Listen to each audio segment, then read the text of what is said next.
This is IA Forward, your playbook for success as an independent insurance agent. Here to help you knock it out of the ballpark are your hosts, Shane Tatum and Tonya Lead. Welcome to IA Forward. And Shane, welcome back from Austin. Yeah, glad to be back.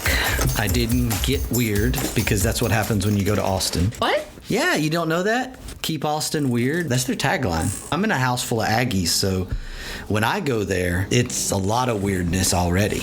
But I did not become weird to my knowledge. I'm sure somebody out there thinks I'm plenty of weird, but Austin did not make me weird. See, I was just going to let that one slide. And then you just opened yourself up for it. But you're my boss, so I'm going to be quiet. I think that's probably the best decision. There you go. So I know you went to a seminar there in Austin. So what did you learn? What did you do? Who did you meet? I have been on a conference, seminar, sabbatical. It just had this thing at the end of last year, need to get back involved, need to do some things, need to put myself back out there from a networking standpoint, re-engage. And so the Independent Agents of Texas puts on this fantastic management seminar. And I do say fantastic because it is a conference that I used to attend every year without fail. And for years, there were no trade shows associated with it. There were no exhibitors. It was speakers, and it was just from economy to industry to outside the industry, and it was a really, really good function. And I just got out of the habit, and so I thought, I need to go back to that one. So I went, and that's what I did, and I was pleasantly surprised. There were good speakers, and I really just got a lot out of re-engaging and networking with people. Walking into a conference after this decade-long hiatus, what do you think that as an agency owner you came back with that you were surprised about? One thing that caught my attention is not one single business card was exchanged. People that I met for the first time or maybe I knew of, we engaged on LinkedIn versus here's my business card. Not one person offered me their business card. I decided I didn't want to be the nerdy kid that was offering business cards when nobody else was offering me their business cards, so I kept mine in my pocket. There was no business card exchanging, to my knowledge, going on, at least in my circles. And the other thing was the number of people who somewhat ignored going into the session because they were engaged in conversations in small groups or one-to-one outside of the sessions in the commons area. This particular hotel and host site where we were at had really, really good kind of commons, multiple seating areas that were naturally part of the hotel. And it was just this thing of not getting in a hurry. Oh, we've got to hurry up and wrap up this conversation because we got to get into the session. People just said, you know what? Let's just keep talking. It was just deeper relationship building. I don't know if that's a post-COVID thing. It was just a really, really refreshing thing to see people slow down and not be in a hurry through the conversation. One of the things that I've noticed with trade show invitations that I've been getting is the option, instead of setting up the big booth with the big backdrop and all of the stuff, is being able instead to have a seating area and to be able to have a place that people can come and sit down and talk and chat and build those relationships. Or it's set up where it has a bistro table and 3 or 4 chairs around it, instead of this really formal trade show with the backdrop and the tablecloth and the brochures and I really like that idea. I've seen that in play at 2 or 3 conferences, and I just think it's so much more engaging, and it gives not only the vendors an opportunity to talk with agents, it gives the agents spaces to connect as well. On that, there were the really neat areas where kind of took me to a professional version of sitting around a campfire. It wasn't like a campfire, but it was like a centerpiece, and then there were really comfortable, almost lounging type chairs that held up to 8 people around this centerpiece. There were also these areas that had 2 top tables where, if you wanted to take a conversation to a little bit smaller setting, you could. I also noticed they had a InsurTech lab tab at this conference that was a version of an InsurTech trade show in a smaller segment area off the main commons. And I noticed that, like, there wasn't the chair, there wasn't the seating areas, but I noticed there wasn't the huge booths. They were very, very sort of low-key discussion areas and demo areas and places where you could be a little more intimate in this setting, but one-to-one, couple of agents talking to one vendor and then talking to each other. It was refreshing and wasn't very salesy. That's the thing about trade shows that I've moved to because of our conference with our agency group. All of the people we bring in are pretty much people we work with. We just don't get to see people face to face as much as we used to, but a trade show environment can give you that. And it just brings all these people to a central place, so it's a little less expensive. Talking about expensive, usually going to conferences take a chunk out of your budget. And if you're a small agency, that could be a big decision. When you're looking at travel, usually conferences are at rather expensive hotels. Meals at that hotel can be pretty pricey. Parking can sometimes run $50, $60, $70 a night, depending on where you are in the country. And so all of that really adds up. And if you're a solopreneur, small agency, you're really going to struggle when it comes to budget. Do you think that it's a good investment? It is a good investment for what I would call this intermittent part of the year. Finding a place once or twice during the year where you need to do this. I think that cost is just part of doing business. You're able to do pretty good calculation of ROI there. And what happens is we go too far. We end up thinking that we got to go to 6 conferences a year. You don't need to do that. Picking a conference or 2 to re-engage, to build new relationships and energize yourself. It is an investment in yourself. And that was kind of part of my burnout going back when I stopped, because I was doing too much. At the time of the burnout, I was involved in a couple of different, one vendor advisory council. I was involved in one carrier advisory council at national level. Those advisory councils took me in and of themselves to a combination of 4 to 5 meetings off-site a year, different parts of the country. And we were small while I was doing this. And then when I would mix in the things that I wanted to go to, I was just exhausted. And I was just like, man, this is going to be trip number 7 and 8 for me because of these other things I was doing. That is the part that you got to watch out for. And I see some agents doing that. And then you hear so many different things and you have so many different perspectives that you can't really do anything. You're just all over the place. You're just scattered. And that's the thing that I think you got to watch out for. And I think you got to pick your people in a way, pick your environment, pick the ones that matter to you, that you're engaging in and that are giving you fresh content every year, where you're learning something new or you're learning from your peer group. These are the things that make going to conferences successful. When I go to a conference, I always like to look around because, I love to people watch. And it always fascinates me that people spend this money, but they're on their laptops the whole time. They're not paying attention to a single thing that's being said because they're so afraid they might miss a sale or whatever. People are on their phones, on their laptops, and then at the end of the conference, they're like, yeah, I really didn't get anything out of it. Well, it's because you basically just moved your office from wherever Ohio to wherever Tennessee. And I just really feel that somehow we have gotten so absorbed in, I've got to answer this email immediately or the whole world is going to end, that there's no way you can be engaged with a conference. I did see this in one situation. Early one morning, there was an individual on a laptop out in the commons area banging away and doing work. And they were by themselves. Nobody else was around them. I thought that was kind of an interesting observation. Everybody else was talking, networking, having breakfast, involved in conversation. And in an area like this, which was kind of a big atrium area, it was loud, right? So I'm like, how successful are you being with this work that you're supposedly doing? And there was a time where looking busy was important. What I love, to brag on Joe Vincent, which is the name of the seminar, what I observed with agencies that attended this, 98, 99% of them did not bring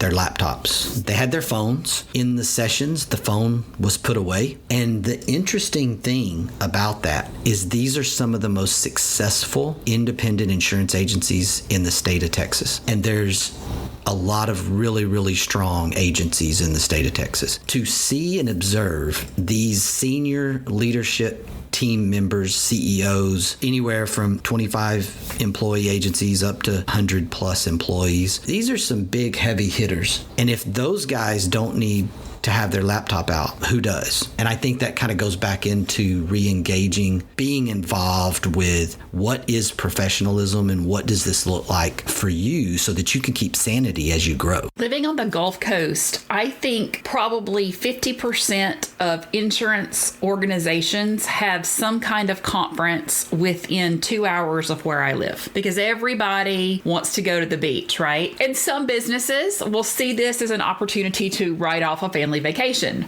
because you can bring your kids to the beach, bring your spouse to the beach. They're out having a good time. You're in seminar. I see this happen a lot. What is your thought on that? I think it's good. Insurance vacations are not terrible. My wife is on record refusing to go on what a lot of families do, which were softball vacation, baseball vacations. That was never appealing to us when we had kids in travel ball, like we're going to go to Florida or we're going to go to California. That's going to be our quote vacation. I don't love that.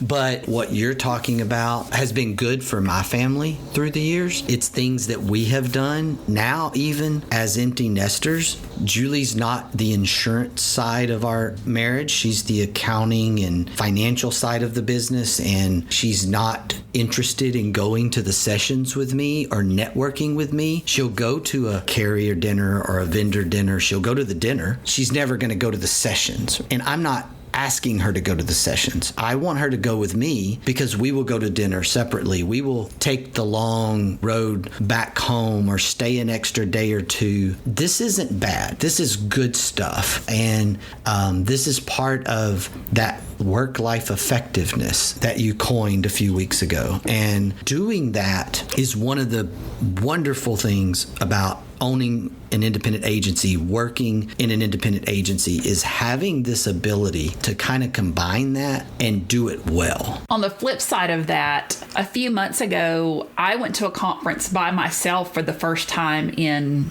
a bazillion years. And I didn't know anyone there. There wasn't a single human being walking into this that I had ever met before. I had engaged with some people online, but my husband didn't go. There wasn't another member of our team that went. It was just me. And I tell you, it was really interesting because I feel like I had a different kind of freedom to engage with people in the evening that I don't normally have. I was able to just kind of go sit in this library area and have some tapas and engage with people as they were sitting around. And so the flip side of that is don't be afraid to go to a conference by yourself if it doesn't work out to have a spouse go or to have another team member, or if you're a solopreneur, because I think I had a different experience at that particular conference because I wasn't attached to anyone else that I was there and had to go do dinner or had to go be in this specific place. So there was a freedom in that I actually really enjoyed. The key there is that you put yourself out there. It's one thing to go to the conference on a solo trip or a solo basis and then go lock yourself in your room when the sessions are over. Maybe you got to go back and do a little bit of work, but don't stay in there all night. Go have some dinner, connect with people.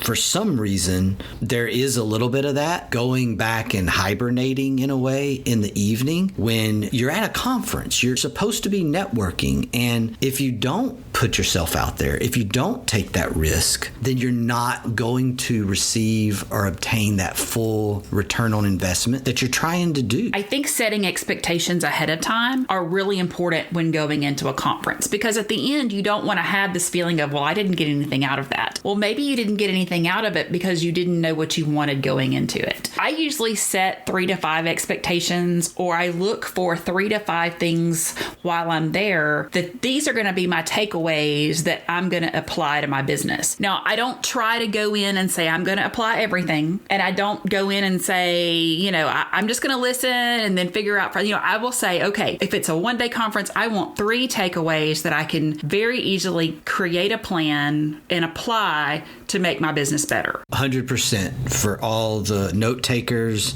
and organized people inside the industry. Do exactly what Tonya said. For the rest of you guys that are like me, where you're all over the place, unorganized at times around note taking, or you don't take notes, I'm not like her in the sense that I'm terrible about planning for that type of thing. The other side of this is to don't take your notepad. Don't take your note-taking device. Don't open up Evernote or your notes on your phone.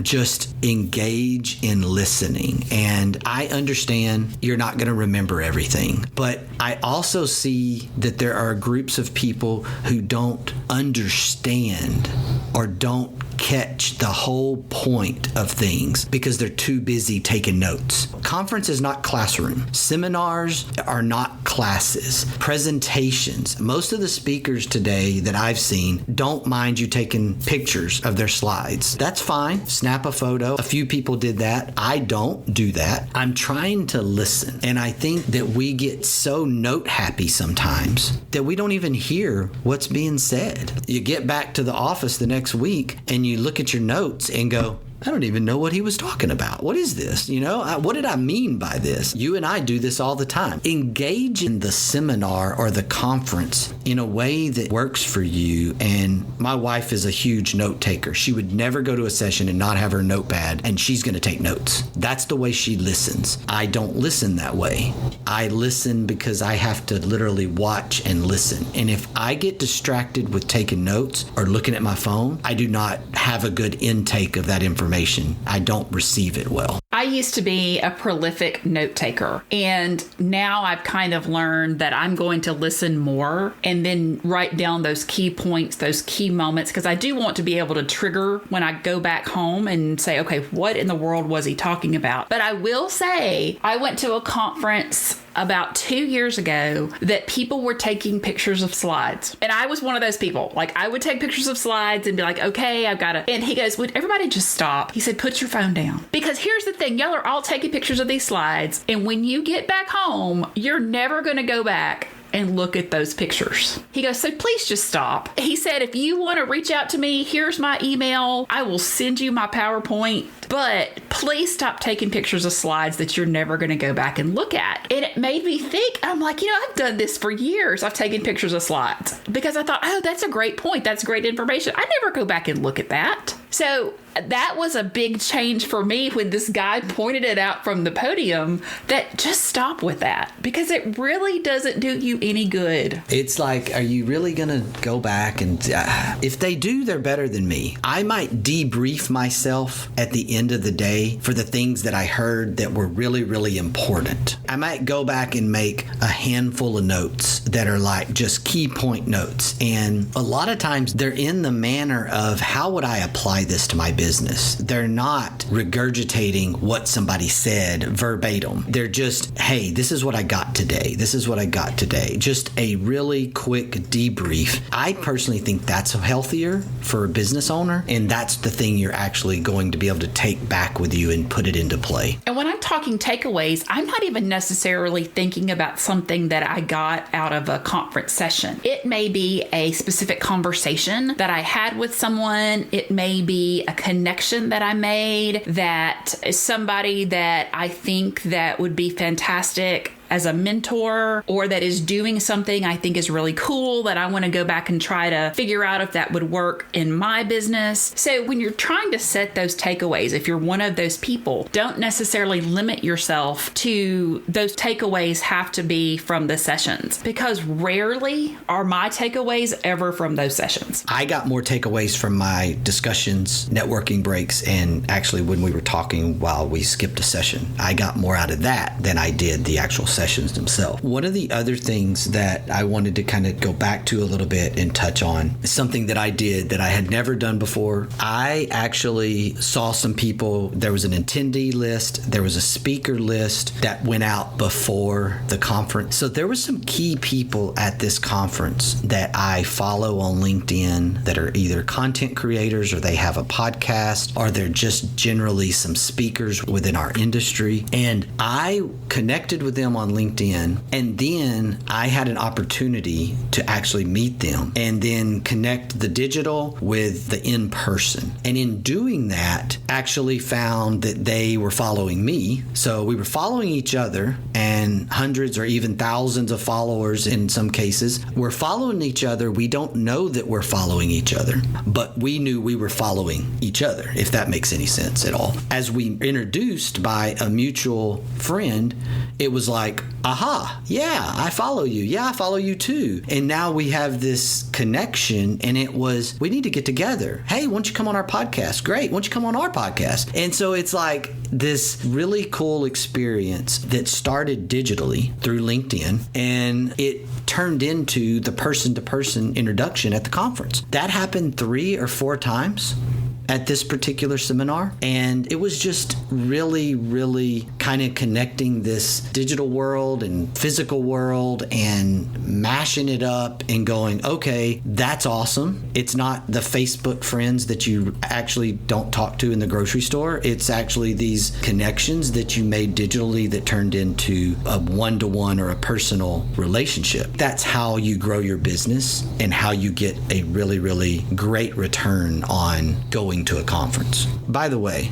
I really don't want to admit this, but someone else that co-hosts our podcast actually recommended this several months ago. Yes, we should get out and go to conferences and see people. But post-COVID, you just get so comfortable. And I think for you, the last decade, you've gotten really comfortable because you have a comfortable chair. But it's good. I'm proud of you for getting out and going and seeing people. And listen, if you're an introvert, and I am, not that you would probably know that because my life's work has usually been in some form of broadcasting or marketing or speaking, being out in public, but I'm really an introvert. And so I do have to make a plan when I go to a conference or it's a little uncomfortable. And I know a lot of people will shy away because they're like, yeah, I don't want to be around all those people. But in the end, it's worth the effort. It really is. And I want to talk about the negative Nellies about conferences. And look, so many times I hear these people that will attend a conference and they're like, yeah, I didn't get anything out of it. And then when you start to have these talks with them, they don't want to share any information. They're super secretive about their business. They've got all of these proprietary ideas. They don't want to share information. They're not going to engage in conversation because they're afraid that somebody might steal their idea. If you were that person, stay home. You're not going to get anything out of a conference. I have this visual that I can't get past right now of you, the introvert, who's the 6-foot blonde standing over in the corner, not talking to anyone. Anyway, I can't get that out of my head. Like,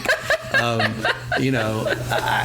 have trained myself otherwise. You know this. Yeah, I do know that. It took me a while. And look, let me speak from that standpoint and from what you're saying about comfort. Yes, I like to think that I went to work on our business and that became the comfort. Yes, I did. I put my head down. I went to work on our business. I spent a few years building a leadership team. We made a few acquisitions. There was a lot of stuff going on that kind of made it really, really easy for me to disengage. And the comfort for me was going to the office every day, and even going through COVID. Obviously, that gave me a really good excuse because there were no conferences, at least face-to-face conferences. But it is this reality today that there is so much to gain from choosing a great positive attitude, number one, but secondly, putting yourself out there and going to things. Now, for agents, that may be something locally in your market. That may be First Friday luncheons or chamber events or Rotary or Lions Club. But whatever it is, there's something to be gained by putting yourself out there. And I think that there are industry conferences that you can learn from. You can go and you can share with others and things are going to be shared back with you. I don't know. I just am